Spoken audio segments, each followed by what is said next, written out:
Show recording. Looks okay. Okay. So if we can just start with your name and date of birth.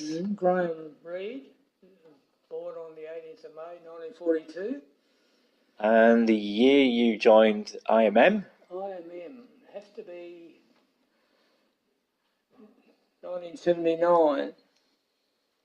I joined IMM when I gained my local government clerk certificate and became deputy shire clerk at Lady Shire. Yep. And the year you retired? Retired in January the 2nd, I think it was, 1998. Great. So maybe if we just start with a brief history of your career, how you got into local government, where you started and where you went. Yes, that's interesting. I followed my father in the local government, and my first job was with the Cairns City Council, where I was the advertised position was for junior clerk / messenger. Right.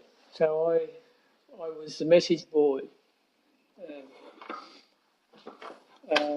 having to do messages, look after all the mailings, and actually pay all the council accounts in person by riding around to all the businesses in the town. And one of the other jobs was on a duplicating machine at Gestetner was to actually run out copies of the agenda and the minutes. Yep. And then I had to deliver mostly on a bike. Yeah. And if the agenda came out early enough in the day, I could get round the town to where all these councillors worked. Otherwise, I had to ride quite a few kilometres to deliver their residence. And how many councillors did you have back then? There was 8 councillors, well, they called aldermen at that stage, 8 aldermen and a mayor. Yep. And just before I retired, I decided I'd just do something to remind me of my early days. I actually went and delivered some agendas to some of the councillors. I did it this time in a car. So, yeah. And where did you move on from there? Went to Brisbane and got a position with the Brisbane City Council as a clerical officer in the Department of Finance. Massive organisation at that time. And actually I was in the payroll section, and we had payroll for about 900 employees in the water supply and sewerage department. Yeah. So I gained a lot of experience in industrial awards and things like that. So that was for 3 years. And about that time I started to get serious about doing some study and working towards the local government clerk certificate. Yep. And by that time you're required to do a certain number of tertiary subjects.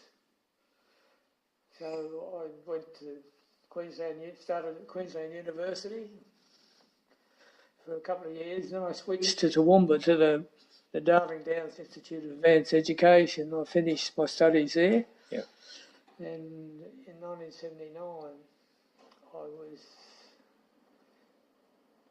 I gained my local government clerk certificate through the Local Government Clerks Board. And I got a copy in 1980 of the list of local government clerks that are produced in the Government Gazette. Yeah. And my name's there, and also my father, who had retired, his name's also there. Yeah. So I thought that was something special. Yeah, absolutely. Yeah, I worked with my father at Cairns for 8 years. Yeah. Which was an interesting situation. I think he treated me fairly. He's probably harder on me than he would normally be. Yeah. I think that most fathers would be. Yeah. So, but it can. That's where I gained a lot of knowledge about local government because I became involved in the stores control, and I saw the daily operations of the various departments of the council. You know, road construction and water services and sewerage, and they even had a council workshop there, and I got to know a lot about car parks, vehicle parts, and all sorts of things. Yeah. So, and Brisbane, it was just continuously working on payrolls. Yeah. Up to the point of preparing the actual pay sheets. That's all we did up to that point. The actual payment of monies was done by a central office at the Brisbane City Hall. Yep. Actually used to make the payments. So after that, I left. That was in May 70. I went to Brisbane City Council, and I left in August, September. I'm not sure. 73, and went to the Redland Shire Council. Yep. As 2IC of the second in charge of the costing department. I'm involved in all kinds of activities to do with costing and payroll and what have you.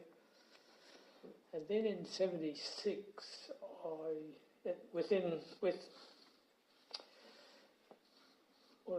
Redland Shire Council, I applied for the position of the administration officer in the building department. And there's a lot of activity in the building department at that particular time because Redlands is really expanding. I just having a look before, in the financial year 76, 77, the council approved over 1,400 dwelling applications. So it was a time of a lot of growth. Yeah. So I suppose I was keen to move on, and then in October 77, I had applied for a job as senior clerk at Laidley Shire Council, which was second in charge to the Shire Clerk. And then in 1979, when I received my local government clerk certificate, I was entitled to be paid as Deputy Shire Clerk under the Municipal Officers Award at the time. So I became Deputy Shire Clerk. Yeah. And there I got into meeting procedure and minutes and all sorts of things, and yearly financial statements and a whole range of financial matters. And then in December 1980, I became the Shire Clerk of Laidley Shire Council when the Shire Clerk took up another position, and the council appointed me without calling application. So I then became Shire Clerk, which I held until I retired in January 98. And I think in 91 the title changed from Shire Clerk to CEO. Yeah. And at that time, I think in 91 too, the Local Government Act was amended quite extensively, and the Local Government Act virtually became your Bible. Yeah. Your whole life operations governed by the Local Government Act. Yeah. Okay. So after you retired, what do you enjoy doing now? What I enjoy doing? I enjoy being able to do things spontaneously. I watch a fair amount of television, mainly documentaries and sport. I like going on the internet, doing a lot of surfing, reading all sorts of things, articles and what have you there. And then family, we've got 6 grandchildren, and we seem to spend a bit of time looking after them. I've got no, what you would call actual hobbies as such, but probably a lot of interests. Yeah. Doing things. That's great. And also, my wife, when I retired, my wife became a Uniting Church minister. So we've been involved in the church quite a fair bit in our lives. Yeah. Excellent. So during your career, who did you look to as role models? Be it, people you work with or people in the industry or even, world figures? Role models. I suppose you probably look to the Shire or Town Clerk and someone there, probably other colleagues, especially when you went to conferences and you met colleagues from other councils. And was there anybody in particular that had an impact on you during your career? Can't actually say there's any particular one. I don't think. I suppose having my father, who was deputy town clerk of Cairns City and then became town clerk of Roma. I suppose he might have been a bit of a role model. Yeah. And the Shire clerk that I took over from it lately, I was served with him for 3 years. He was Barry Fox. He was a role model, I'd say, that time, because I sort of, when I became Shire clerk, I used to look back on how he managed the operations and took some of my lead from there. Yeah. Okay. Well, you mentioned the Local Government Act a little while ago. What other changes did you observe during your career, be it political or regulatory? Yes. It's interesting. I was reading an article just before. It must have been a letter that came through the institute or the LGMA about they were writing to the minister, must have been Minister for Local Government, about the role of councillors, and I think a lot of councillors have trouble when they come into local government understanding the culture and the procedures that have to be followed, and they're always a bit sceptical about what they're told that they can and cannot do. And I think when the Act changed in 91 there, I think it became more important for them to realise that they were there to make the big decisions and not to get involved in the day-to-day operations of the council. And that was always an area of contention. Yep, still is, I can tell you. And I had one particular mayor that wanted to be on all the details, and I tell you, it's very stressful, And yes, it's thinking about, because the Local Government Act has changed again since, and it was changing about the time I retired, so I'm not totally familiar with. Yeah, they did change it changed in 98 and then again in 2009. Yeah. But I was very familiar with the Local Government Act 1936 as amended up till 91, I think it was. Okay. Any particular highlight stories that you can remember? Anything funny things that happened? Funny things that happened. Just trying to think. It used to be, when I first started working, was funny. Some of the places I had to go, I had different jobs. One of the jobs was at Cairns. They had a lot of civic receptions, and they needed to be sure that there was provision of any of alcohol and drinks, and that seemed to be my job. I was only 16 or 17, and I had the job of making sure that there's always plenty of drinks. Stocked. It's quite funny, really, considering I've never been much of a drinker. So I had to go around to the warehouses and because I didn't have a licence, I'd have to get another council officer to take me round, and we'd pick up cartons of beer and cartons of cigarettes. Cigarettes had to go round the council meeting table. And I probably even tried I tried smoking at that time, because there'd always be some left over after the meeting. So.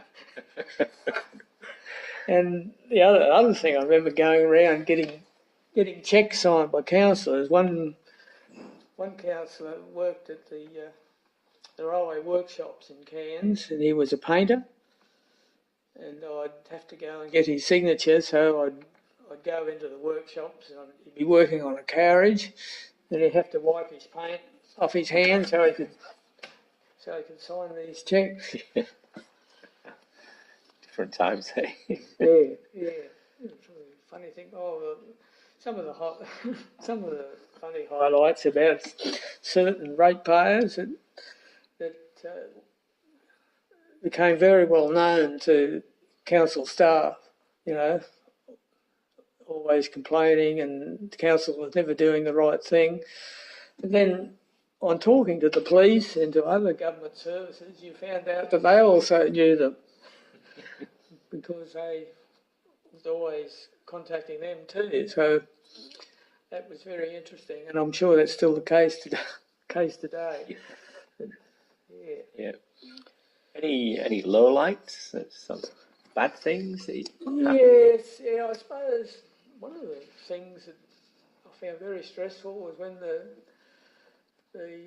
CJC, or the Criminal Justice Commission, came into being, was people made complaints against councillors, and there were investigations of the CJC. It became quite difficult at times dealing with some of those situations, and realise that you're under virtually police investigation for what the councillors may or may not have done. Yeah. And you would have had to bear the brunt of that as That's well. right. Yeah, you were the person that had to report anything that you were suspicious of. Yeah. Yeah. Yes. In other words, you were to be a whistleblower. Yeah. Not good for a working relationship with your mayor and council. No. So I suppose I became I think quite proactive. I would warn councillors before, if I saw something that didn't look too good, they were contemplating doing, and hopefully to try and guide them a bit, to think seriously about anything they were wanting to do that might create a conflict of interest for them. Yeah. Yeah. So when you moved into the CEO role, what worked for you as a senior manager in the organisation? What sort of management style did you adopt? I think I had a collaborative, collegiate type of management style, where I consult all the other officers, senior officers. Yes. And that may not have gone down well with some councillors, because there were one or two there would have been very authoritarian in the management styles if they were managers. And I was never authoritarian or wanted to do it my way. I made sure I consulted everyone. And that can be quite an arduous process sometimes, trying to get consensus with everyone. But you found that it worked? I think I found it worked, yeah. As I said, it might have prolonged the process a bit. But I think I was trying to make sure that everyone felt they were being heard. And I felt it was more comfortable working together rather than working against each other. Yeah, absolutely. Okay. So from that first job in local government to the CEO role, what did you have to change about yourself as you transitioned from role to role? Did you feel that you were changing as a person? Yeah, I suppose I realised there was a lot more responsibility.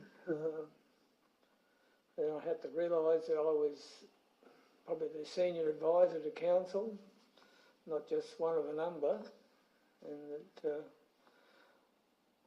I had to be sure that any advice I gave was properly based on the requirements of the Local Government Act and the council bylaws and policies. Yeah. And did that change in terms of how you interacted with staff, people, councillors along the way? I think so, yeah. You mentioned councillors. Some councillors were a lot easier to relate to than others. So sometimes you have to be very circumspect with some councillors in how far you're confided with them in certain issues.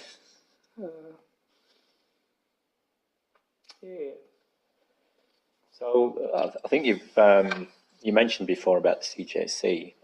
Was there anything else that was a difficult part of your role as CEO? I found council meeting days could be quite stressful.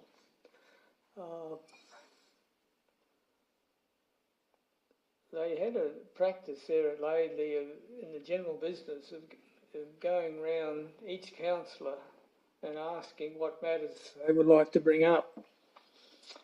And sometimes they'd bring up things that were from left field, you could say. And I don't know whether I had any success in trying to encourage them to tell us first what they wanted to know.